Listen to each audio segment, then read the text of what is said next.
Boa noite, meus irmãos. Graça e paz de Jesus a todos, amém?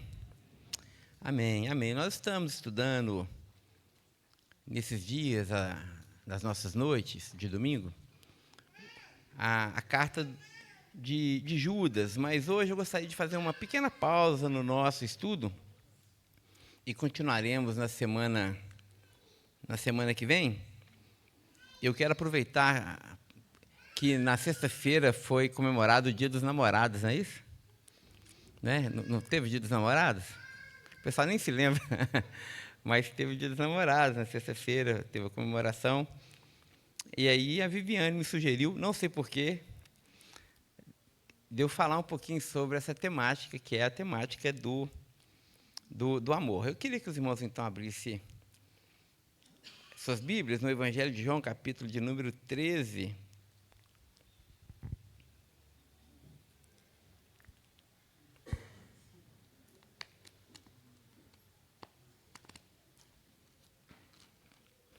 Evangelho de João, capítulo de número 13. Deixa eu ver aqui.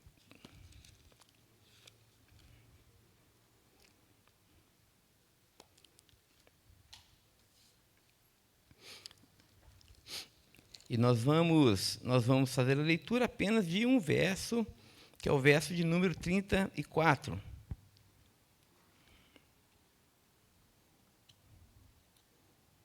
Todo mundo achou? Amém? Amém. Diz assim, a palavra do Senhor, palavras de Jesus registradas pelo evangelista João.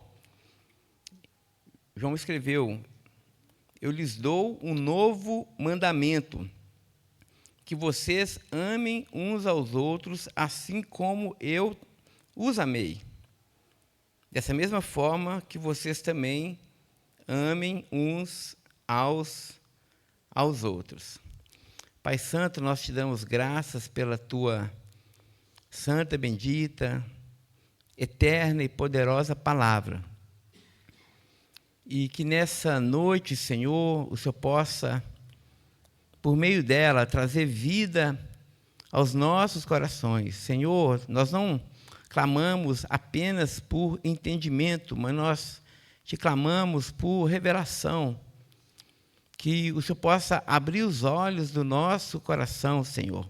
Que a tua palavra possa iluminar o nosso espírito, para que possamos, Senhor, não apenas conhecer a letra, mas sermos cheios dessa palavra, cheios desse Espírito, por meio dessa palavra, Senhor. Fala conosco, é a oração que nós fazemos e assim nós oramos, no nome de Jesus. Amém. Amém. Amém. Irmãos, na sexta-feira, a Viviane foi trabalhar presencialmente. Depois ela teve que voltar para casa e voltou e começou o retorno para casa às 4:30 da tarde, mais ou menos. E ela chegou em casa quase 7:30 da noite. Ela demorou 3 horas para voltar por conta do trânsito. E por quê? Porque sexta-feira era o dia dos namorados. Então, muito movimento, muita gente na rua, muitos encontros, os restaurantes estavam super lotados, reservas esgotadas e todo aquele clima romântico no ar, né? O amor estava no ar. Mas que tipo de amor estava no ar? Não é? Essa é uma pergunta. A minha tese nessa noite é que, de uma forma muito paradoxal, apesar de todo o movimento, apesar do número de casamentos na nossa sociedade, se você for olhar no IBGE, ter aumentado significativamente, a minha tese é que nós, como sociedade, nós fazemos justamente o sentido oposto do amor. A nossa cultura está cada vez mais preguiçosa no que diz respeito ao amor. Nós sofremos aquilo que a gente vai batizar aqui, vai chamar mais uma vez de preguiça de amar. Eu quero trazer aqui alguns dados para tentar ilustrar essa minha tese. Não é? Tem um escritor americano, e ele escreveu um livro interessante chamado O Grande Desigrejamento. O Grande Desigrejamento. Ele faz um paralelo com o grande avivamento que aconteceu nos Estados Unidos. Houveram dois, mas o segundo ali no século XIX. E aí ele vai dizer que agora nós estamos, pelo menos os Estados Unidos, está vivendo justamente o oposto, que é o grande desigrejamento. As pessoas estão deixando de frequentar a igreja. Nas últimas 3 décadas, essa experiência americana, a igreja americana perdeu 40 milhões de frequentadores. 40 milhões de pessoas deixaram de frequentar a igreja nos Estados Unidos. Isso não é muito diferente também aqui no nosso país. Esse pesquisador encontrou um paralelo muito interessante. Né? Por que as pessoas estavam deixando de frequentar a igreja? Ele percebeu o seguinte, que no ano onde a igreja se tornava cada vez mais liberal nos seus relacionamentos entre um homem e uma mulher, por exemplo, se a igreja, em um ano, começasse alguma determinada denominação, começasse em um ano a normatizar a intimidade, o sexo fora do casamento em um ano na igreja, no outro ano, essa mesma denominação ela perdia muitos dos seus fiéis, dos seus frequentadores. Em um ano onde a igreja, por exemplo, aderia mais à causa do aborto, 2, 3 anos seguintes, por conta justamente dessa cultura secular, essa igreja então viu perder muito dos seus fiéis. Isso mostra para a gente uma coisa interessante, meus irmãos, que assim, o evangelho ele é muito material, há uma ligação direta entre o declínio da religião ou da vida religiosa e o uso do nosso corpo, a forma como nós usamos o nosso corpo. E o que isso trouxe como enfermidade para a nossa sociedade? Ele vai dizer o seguinte, e também um outro sociólogo americano chamado Vinark Burke, ele vai dizer o seguinte, que com o declínio da religião, aconteceu também uma grande epidemia de solidão. Ou seja, à medida que as pessoas deixam de frequentar a igreja, à medida que as pessoas vão adotando costumes cada vez mais seculares, elas vão também experimentando cada vez, de uma forma mais intensa, a solidão nas suas vidas e nos seus relacionamentos. Isso é muito interessante, porque nunca as pessoas estiveram tão juntas.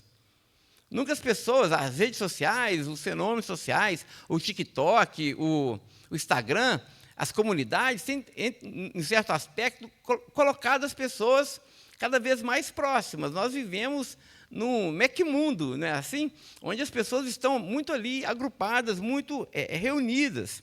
Mas, de forma muito paradoxal, ele registrou justamente isso, que as pessoas estão cada vez mais solitárias. Mais solitárias. E como resultado dessa solidão, quero trazer aqui alguns números, para que os irmãos pensem durante a noite. Ele vai dizer o seguinte, o que a solidão tem causado de enfermidade na nossa sociedade? Aí ele vai registrar, isso são dados científicos, e estão diretamente ligados ao fenômeno do isolamento, ao fenômeno da solidão. Nós temos hoje, nos Estados Unidos, 29% mais de pessoas têm desenvolvido doenças cardíacas por conta da solidão.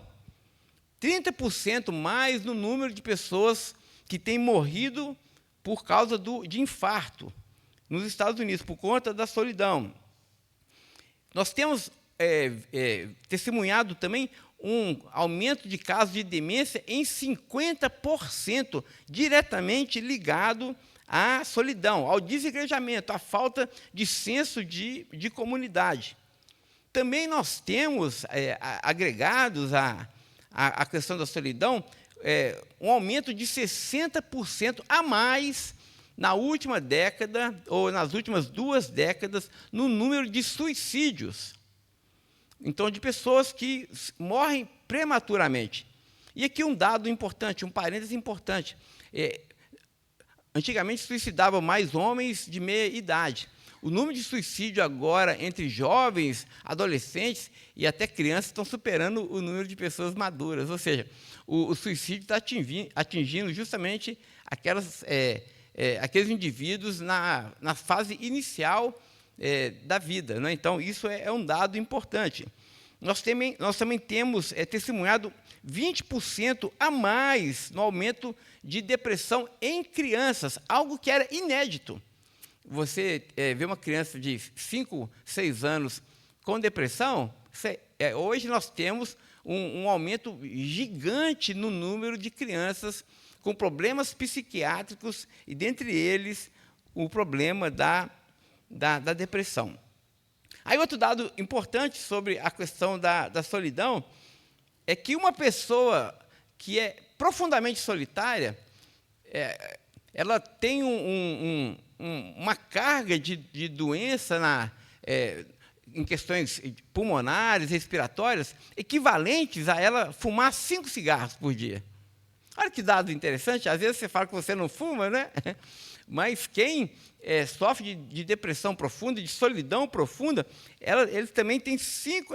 ele sofre o efeito nocivo equivalente a se fumar 5 cigarros por dia. E aqui, um dado importante dos Estados Unidos, que não é muito diferente do nosso Brasil, que metade dos americanos hoje, e esse livro foi escrito há mais ou menos uma década atrás, talvez esse número tenha modificado, talvez aumentado, metade dos americanos hoje sofrem de algum tipo de depressão. Agora, um dado que nos interessa aqui, que é muito interessante, saiu agora do forno, foi publicado agora em 2026. O que esse estudo percebeu? Que do ano de 2003 até o ano de 2023, nós estamos falando aqui, então, de 2 décadas, o tempo que os indivíduos passavam socializando caiu 30%. O tempo que as pessoas passavam ao vivo umas com as outras. Aí não vale o contato por tela, não vale esse contato que a gente tem pelo WhatsApp, está falando o tempo de socialização, onde as pessoas estão uma de frente para as outras. Com um dado muito importante, que foi visto nesse estudo. O que esse estudo percebeu? Que as pessoas estão cada vez menos se olhando nos olhos. Quando estão juntas, elas conversam sem se olhar nos olhos, sem ter contato visual. Conversa olhando para a parede, conversa olhando para o celular, está ao vivo, mas conversando olhando para o celular, conversa olhando para um livro, conversa olhando para alguma coisa, mas as pessoas não estão tendo mais um contato visual, não estão olhando mais uma no olho da outra.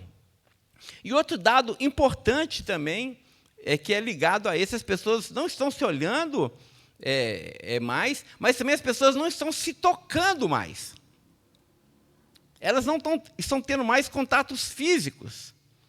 Talvez por conta de tanta lei hoje, né? Então, as pessoas estão evitando os contatos físicos. Então, as relações têm sido cada vez mais distantes, as interações ao vivo têm diminuído consideravelmente, mas quando nós estamos juntos, nós ainda não estamos nos olhando, olho no olho, tete a tete, frente a frente, e também nós estamos nos tocando muito pouco. E, é claro, não preciso dizer que também os efeitos desse comportamento têm sido a explosão aí no número de casos de pessoas que estão cada vez mais viciadas, se entregando a outras fontes de prazer, de gratificação e de satisfação, e também estão, inclusive, delegando, olha só que coisa interessante, a inteligência artificial, o papel que caberia a outro ser humano. Então, nós temos aí aquele comportamento chamado de parasocial.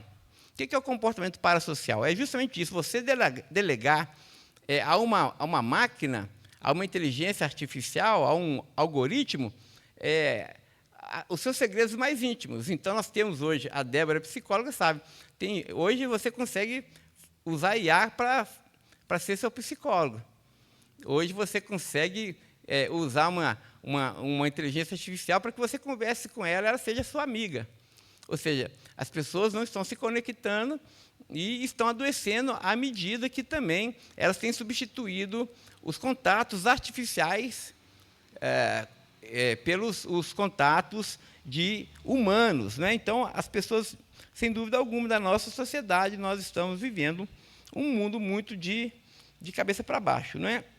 O texto que nós lemos é um convite para nós, meus irmãos, e daqui a pouco nós vamos tomar a ceia, para que a gente faça diferente. A palavra do Senhor que nós lemos, Jesus vai dizer assim: eu vos dou um novo mandamento, que vocês amem uns aos outros. Amem uns aos outros, mas não dentro do modelo pós-moderno. Amem uns aos outros, mas não dentro do modelo da nossa sociedade. Amem uns aos outros como eu vos amei. Então, qual que é o paradigma do amor? O paradigma do amor é o próprio amor, é o próprio Deus, é o próprio Jesus. E como Jesus amava, meus irmãos? Como Jesus nos amou? E é interessante, eu queria fazer aqui um exercício de casa para você. Essa semana, tenha curiosidade, ou vai na inteligência artificial, mas marque na sua Bíblia, quantas vezes você vai ver essa expressão de Jesus se aproximando das pessoas, olhando para as pessoas e tocando nas pessoas. Eu trouxe aqui alguns exemplos, mas eles são apenas alguns exemplos. Isso acontece em todo o Evangelho. Nós temos, por exemplo, Jesus, quando ele estava ali, ele viu a viúva de Naim, nós temos isso em Lucas capítulo 7. A palavra do Senhor vai dizer que a viúva estava vindo com seu filho morto. A palavra do Senhor diz que Jesus viu aquele cortejo fúnebre, ele tocou na esquife, depois tocou no jovem, e o jovem, então, tornou a vida. A palavra do Senhor também nos diz, em Mateus 8 em diante, quando Jesus viu um leproso, ao ver o leproso, ele toca no leproso, e o leproso é o quê? Imediatamente curado. Nós temos também em Marcos capítulo 5, verso 41, na cura da filha de Jairo, a palavra do Senhor diz que Jesus entrou no quarto onde estava a menina, ele viu a menina, ele toca na menina, ele pega a menina pela mão e a menina também, ela é curada.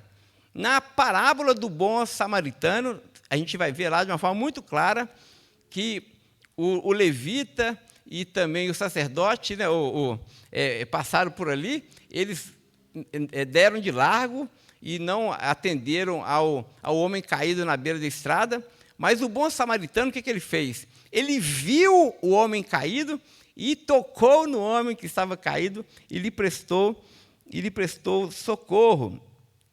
Nós temos também a cura do cego em Betsaida, no Evangelho de Marcos, capítulo 8, 22, quando Jesus também toma esse cego, esse homem, pela mão, toca nos seus olhos e restaura a sua visão.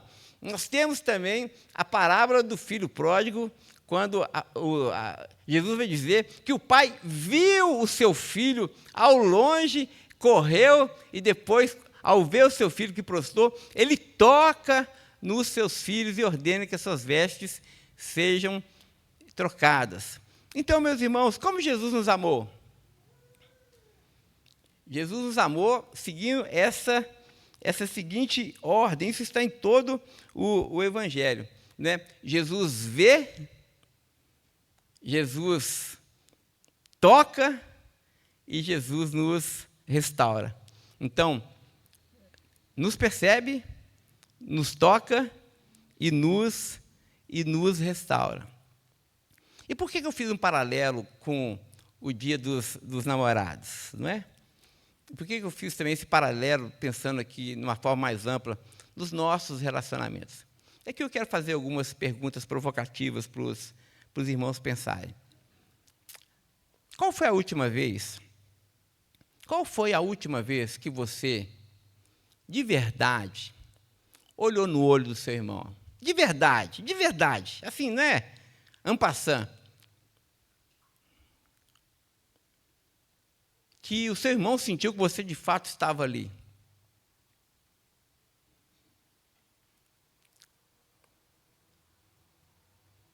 Qual foi a última vez que você deu em seu irmão aquele abraço fraternal apertado, de verdade, de carne e osso, para valer? Tem um estudo que foi feito justamente por essa questão desse levantamento último, que vai dizer o seguinte, que um abraço sincero, demorado e apertado reduziu em 30%, isso é dado, e teve eficácia de 30% na diminuição do uso de remédios entre pessoas solitárias. Então, qual foi a última vez que você exorcizou com um abraço a solidão do coração do seu irmão? De verdade. Para valer.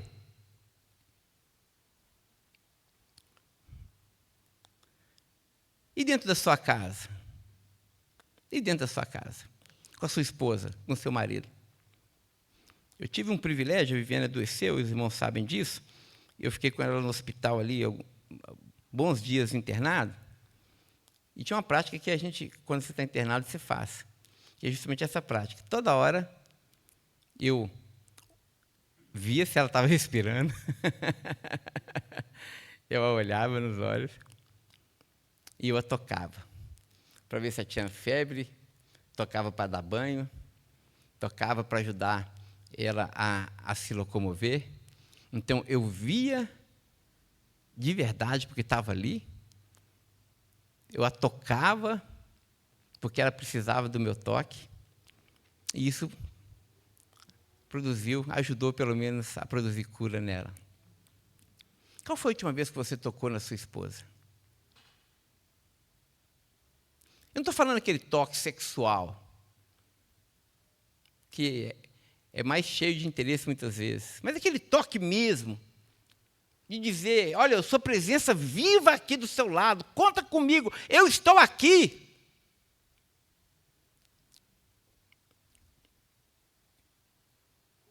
Às vezes, irmãos, eu estava conversando com a Viviane, nós homens temos um peso enorme de colocar o pão sobre a mesa, não é? A gente tem medo de ser loser, de ser perdedor, como os americanos falam. Então, a gente acorda de manhã e vai à guerra. E tem que ir mesmo, tem que acordar de manhã, tem que ir à guerra mesmo, tem que batalhar, tem que lutar pelo pão. Deus não abençoa o preguiçoso, né? Então, você tem que ir à luta. É verdade, nós temos que prover o sustento para a nossa família, isso é dignidade, isso tem a ver com a masculinidade, isso é ser homem. Amém? Amém. Mas, muitas vezes a gente apenas faz isso e acha que está cumprindo nosso papel. E às vezes a esposa está em casa tão solitária porque a gente não olha mais para ela, não olha mais no olho, não a vê, não para, não empresta os ouvidos, não tem paciência mais para ouvir, para entender, para estar junto, para perdoar. A gente vive uma epidemia de solidão dentro dos casamentos.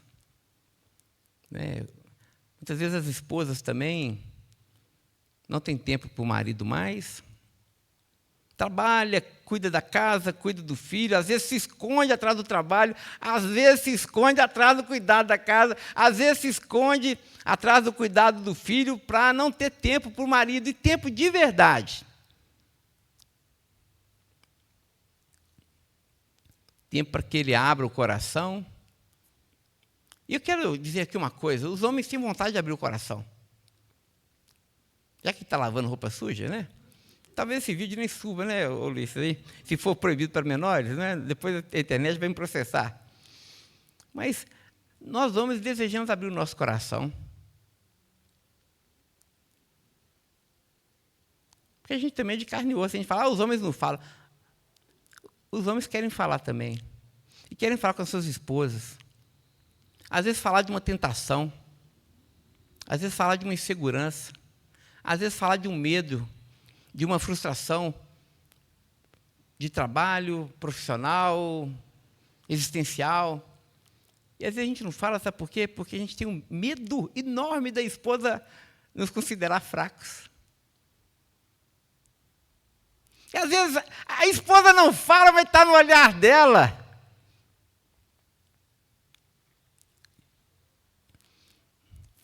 E às vezes o que a gente mais precisa é de um abraço. É de uma companheira. É de alguém para estar com a gente. Na alegria, na tristeza, na riqueza, na pobreza, na saúde e na enfermidade. Gente, cansa ser forte o tempo todo. Cansa para nós homens precisar ser fortes o tempo todo. Às vezes a gente precisa dizer para a nossa esposa, olha, eu não estou dando conta. Só que a nossa esposa não dá conta de ouvir isso de nós.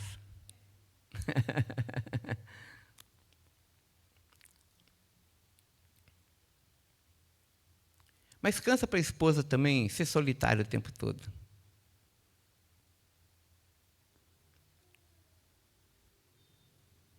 Ser viúva de marido vivo. Já viu essa expressão? Viúva de marido vivo. O cara está ali, mas é só um holograma, é só um espectro, é só uma pálida lembrança daquilo que ele era. É apenas uma lembrança. No fundo, ele não está mais ali. No fundo, ele não está mais dentro da relação. Outras coisas cativaram o coração dele. Outras coisas pesam sobre a responsabilidade dele, que tem o afastado da sua família, da sua esposa, do seu marido. Muito bem, meus irmãos, agora nós vamos tomar a ceia do Senhor, mas aqui vai uma lembrança. Amanhã é segunda, e você vai estar com a sua esposa, você vai estar com o seu marido, você estará com seus filhos. Eu só quero te pedir isso, esteja mesmo. Esteja. Ame de verdade. Ame de verdade. Porque der e vier. Ame como Jesus amou. Olhe nos olhos. Toque, abrace. Se necessário, chore, perdoe. Carregue a cruz do outro. Entenda o outro. Suporte o outro. Faça isso dentro de casa. E quem sabe você pode fazer isso aqui também na nossa igreja. Hoje nós não vamos embora, depois da ceia, sem dar um abraço no nosso irmão. Um abraço apertado. Claro, os irmãos vão dar um abraço apertado em outro irmão. E a irmã um abraço apertado em outro irmão. Mas nós vamos nos abraçar. E vamos dizer que nós nos amamos. Amém? De verdade, amém? Vamos orar. Te damos graças, Pai Santo, por essa palavra, por essa noite abençoada. Pedimos ao Senhor a Tua graça agora que nos aproximamos da Tua mesa, Senhor, e que vamos participar dos elementos. Te pedimos que essa poderosa e viva comunhão que foi comprada a partir da morte e da ressurreição de Jesus, e que esse amor que foi demonstrado por nós de forma tão concreta, tão encarnada, seja o nosso paradigma, Senhor. Seja o nosso modelo em todos os níveis dos nossos relacionamentos. Na nossa igreja, na nossa família, na nossa conjugalidade. Ó Senhor, que sejamos pessoas de carne e osso. Nos dá olhos para que a gente possa ver, Senhor, ouvidos capazes de escutar, mãos rápidas em tocar, em socorrer, em amar, em marcar presença. Ó Deus, faça isso de uma maneira viva e poderosa entre nós. E que enquanto, Senhor, nós fazemos tudo aquilo que o Senhor nos pede, que o seu poder se manifeste, que a tua cura se manifeste, que o seu amor se torne evidente e transbordante, Senhor.